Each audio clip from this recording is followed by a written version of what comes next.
Y'all see him in the streets struggling, young, dumb, and thuggin', give a fuck about nothing. Stuck at rock bottom, trying to come up on something. Pumping from sundown to sun. What's up, guys? Street Justice here. Welcome back to my channel. We are back with another reaction to Peaky Blinders on this Peaky Blinders Day. This is Season 1, Episode 4. Last episode, really good episode. We finally got to go to the races with Thomas Shelby, where we met up with Billy fucking Kimba, and a lot of stuff went down. We didn't actually see any races, which was very interesting. You'd think you'd at least see some like flashes in the background or something, or at least in like a montage, but that never happened. That's okay, because that's not actually what we were at the races for, so I don't really mind all that much. I was just kind of joking in my recap of the last episode that I was disappointed. But one of the things that we did get to see while we were there is Thomas Shelby basically pimping out Grace to Billy fucking Kimba, because yeah, I guess it was all about the business right from the get-go. I might have been wrong, because in the very first episode when they first locked eyes,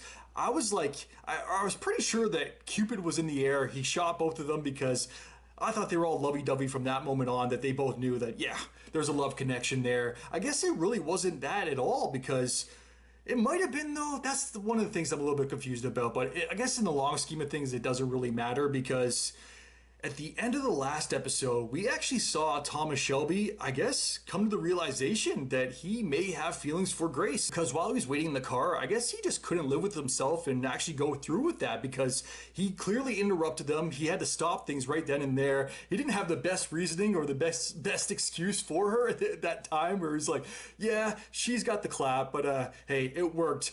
And that's one of the things that I've been thinking about with Thomas Shelby, because obviously he's found himself in this boss role, but I don't know, I'm starting to question if he's actually cut out for it, because there's a lot of decisions that he's making right now that really make me wonder if he can handle the role. Because look at the very first episode, the stuff with Danny, he let that slide, and then the stuff with his sister Ada and her getting pregnant and getting married, he let that slide, and then what I was just discussing, or I had just mentioned, the stuff at the very end of the last episode with Grace, he couldn't handle the kind of let that just play out, even though it was business. So yeah, we're only 3 episodes into this series, but there's already been a lot of moments that have really been making me wonder if he can handle the role.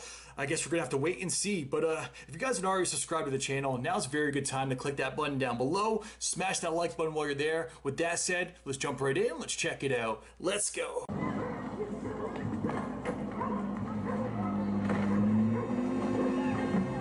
What is this?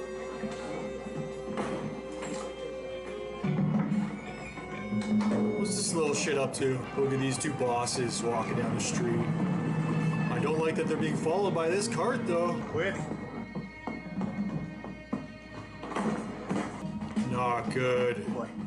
Alright, so they weren't following them. They were just waiting for them to leave. Oh, fuck. These are the Lees. We're just taking about what's ours. We're out of here. Search everywhere. This is gonna start a war. All right, John. There's only one man now. There's only one man guarding the house.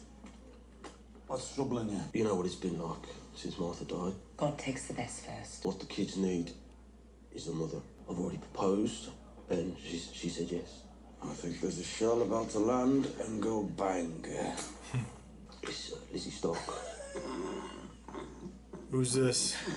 Lizzie Stark never did a day's work vertical. She's Oh, changed. fuck. I want you to see it as brave. Brave is going where no man's gone before. And with Lizzie Stark, Sean, that is really not what you'll be doing. Listen to me. Even Aunt Polly's cracking jokes. Tommy, we've been together. What the bloody hell happened here?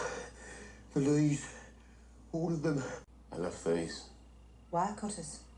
I mean, why would they leave wirecutters? Nobody move. I think our friends are playing the game. Somewhere in here, there's a home grenade. Holy Jesus. Holy fuck. Jigsaw over here. If it was in here, it would have blown by now. It was my name on that bullet that Asmus sent. Finn? Finn, stay exactly where you are. When he starts the car, it's gonna blow. No, no, Finn!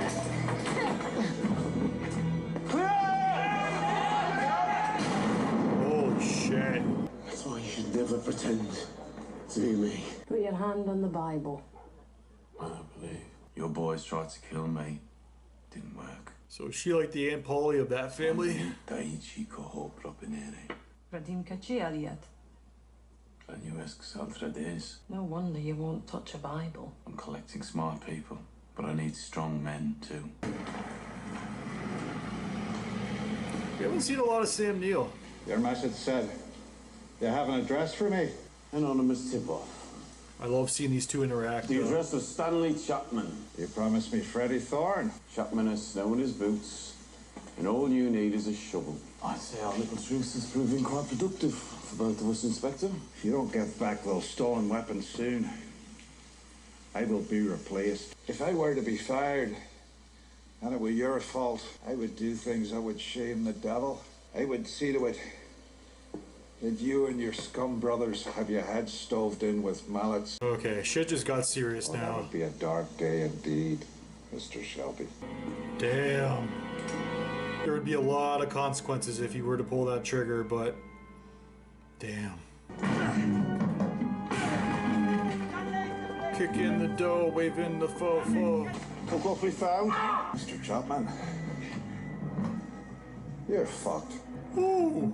I'm sure with a little persuasion, he'll tell us everything he knows, including the whereabouts of Freddie Thorne. He's still going after him. Tommy did a deal. In return for safe passage for you and Ada, he's given them Stanley the money. Sometimes women have to take over. Like in the war. Who the hell do you think you are, you fucking Don't you shoulders? swear over your mother's grave. You did a deal for me. You did flatter yourself. For Ada. And you think this copper will keep his word? If he does, you're safe. If he doesn't, Chapman will give you up. You'll still have to leave town, same result. I don't know why he's being so hard-headed, though. You play a hand up, I'll Fucking touch her. the box myself. The Shelbys really are doing an excellent job for us. We haven't lost a single penny to Raffers or Chalkers in 8 race meetings. Billy fucking Kimber. Mr. Kimber, Mr. Roberts. I feel like it's only a matter of time before Billy's just had enough of Thomas. He tries something. Oh, where are they? John, Lovelock, Scudbout in here. John is the book, Scudbout is the bagman, and of course, we bring around protection. Warwick next Saturday, at least 50 yards from the beer tent. Gentlemen, and lady, I have in my hand a legal betting license. The Shelby family has its first legal racetrack pitch. Nice. Arthur tells me you've been asking questions about how we run our business. I'm just trying to help. I'm glad Arthur noticed. Let's you and me go for a walk. He doesn't know, but it's gonna make it seem like he does. You know that most of what I do is illegal, I'm not blind. and yet you'd still be willing to work for me. Are you offering me the job? Then I accept. There's Damn. something else you should know. Oh shit! He made his move. Shoot your shot, Thomas Shelby. This is the woman that's never worked a day vertically. As Aunt Polly said. Why didn't you tell him that you've been serving his brother for the past 2 years? Because the past is the past. I think he's trying to see if she's actually changed. I wasn't sure at first. She took the money. So the past is not the past. You can keep the money, Lizzie. Just get out of the car. Tommy, please. Just get out of the car. Eventually someone's gonna see these two meeting up here. Every single episode. He has promoted me. He wants me to be his bookkeeper and secretary. The pretensions of these hoodlums are quite breathtaking. I think he's really underestimating him. Yes, quite breathtaking. Look, John, you're my brother. There's something I have to tell you. It's gonna be a hard combo though. I offered Lizzie some money. And John, she said yes. I feel for the kid, you know? This better not be the fucking Lees again. I don't think it is. Just want to be smoking. Just trying to get high. Same reason as you. Pain in the head. I think you're the first Shelby in history to have a legal license for anything. What would our granddad say, eh? He'd be turning in his grave. Honest bloody money. Oh, we're not kids now, John. But we still have to look out for each other, right? Hell yeah, brothers, family. Yeah, we've got a big day tomorrow. I guess they all know Thomas indulges though, if he went right there to get Finish it. the war with the Lees for once and for all. Hopefully something doesn't go wrong. Maybe his head's not in the game right now. What? What you staring at me for? I'm a little nervous. I'm not gonna lie. What you playing at? We're in shotgun range. Before you go into battle, there's something you're gonna need. What's your bloody doing, Tommy? Smile, John. It's a wedding. There's a girl in the Lee family who's gone a bit wild, and she needs marrying. Our family and the Lee family will be united forever, and this war will be over. Now it's up to you, John. War or peace. Who knows? Maybe she's a cutie. Let's see. Will they do? He'll do. Oh shit. We got a deal. Which is sanctioned and honoured by the presence and the power of these two families around us. Oh, she's pretty. Your husband couldn't make it.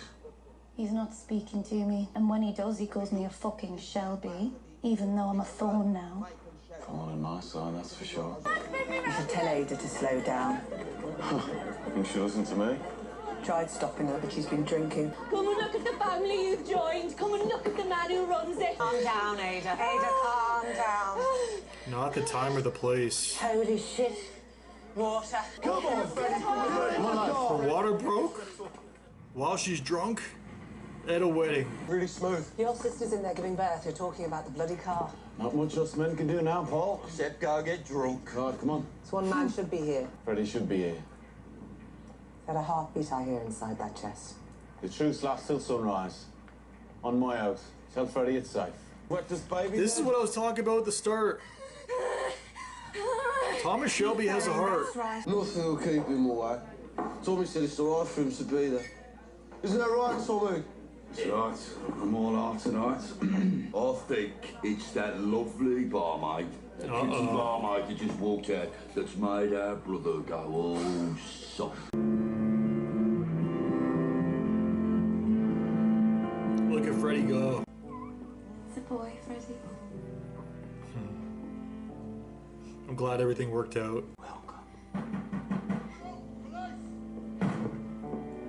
Freddie? Freddie, there's a baby. Worst possible timing. You're taking me away from me!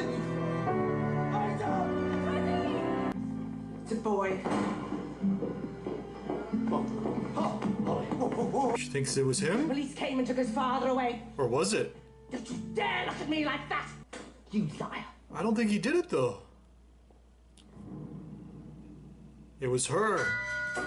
Alright guys, that was Peaky Blinders Season 1, Episode 4. Another really good episode. I gotta admit, they actually got me at the end there when I thought they were going to war or something with the Lees. I didn't know exactly what was gonna go down, but my heart was like pounding a little bit. I was a little bit concerned, especially with John, because they kept on looking at him, so I was like, I don't know, are they like throwing him into something to kind of get his head right again? Like make sure that he's focused? But yeah, the fact that it all worked out for John, I was pretty happy about that because he was having a rough episode, man. The big test with Lizzie that Thomas actually did to her, it's rough, but I kind of understand where he's coming from. He was looking out for his brother in the end. He was so sure that she was done with her old ways, and then when she actually took the money, it was hard to see, but I wasn't exactly sure what exactly Thomas's plan was at that moment. I thought he was just paying her off to actually just kind of skip town and leave, kind of what he was doing with Freddie Thorne, but no, he was actually doing the big test to see if that she would take the money to do another fuck, because I guess they used to hook up in the past, and then she wasn't even honest about that. She never even told John that they used to have a fling, and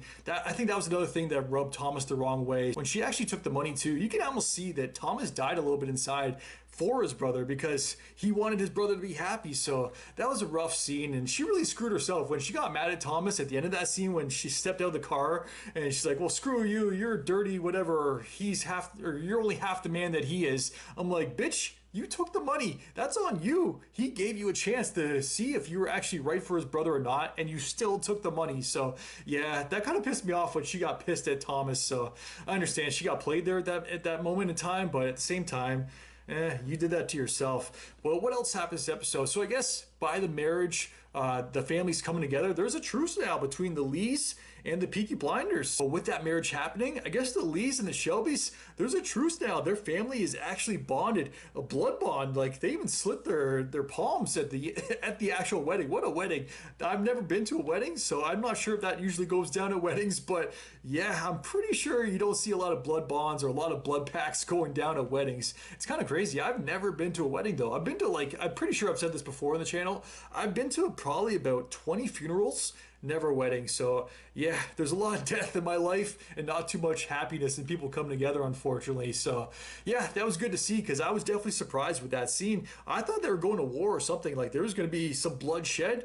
We did see some bloodshed, but it wasn't in that way. So it was nice to see the families come together. I'm not a big fan of the Lees though, if I'm being honest, but hey, the one thing that I gotta ask though, or I gotta wonder more so, is Thomas Shelby, was that just another thing that was strictly about the business?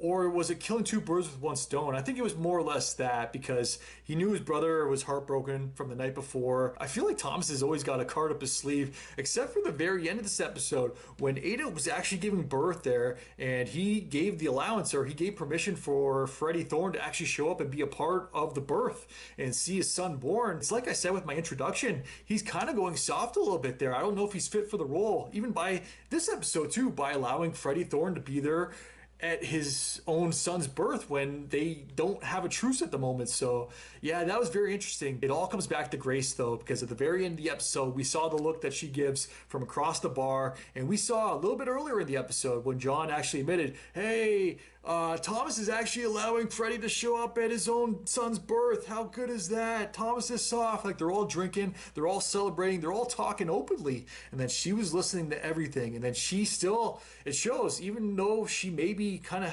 developing her own feelings for Thomas, she still got a job to do. She's undercover. The only question I have is, how did she get the word out so quickly to the coppers? I guess she could have snuck off. Oh, they installed the phone this very episode. So damn, that came into play too. We didn't actually see her, or we didn't actually see her passing the word along, but yeah, that makes sense. Fuck.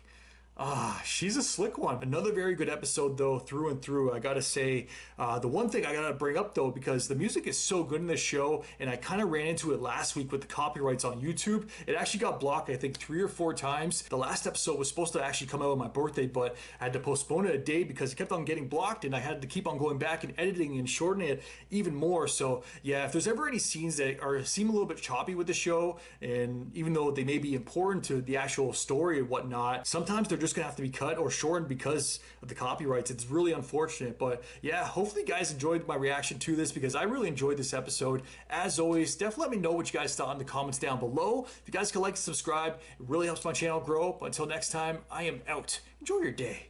Peace. Well, I didn't smoke enough for you, didn't drink enough for you, wasn't fun enough for you, wasn't good enough for you, damn. You play me like a yo-yo and shit. Well, I'm not the one to be yo-yo, and when you put that shit on me, then I watch you leave, let you back in, you came back in and shit on me, drag me along for a week, till my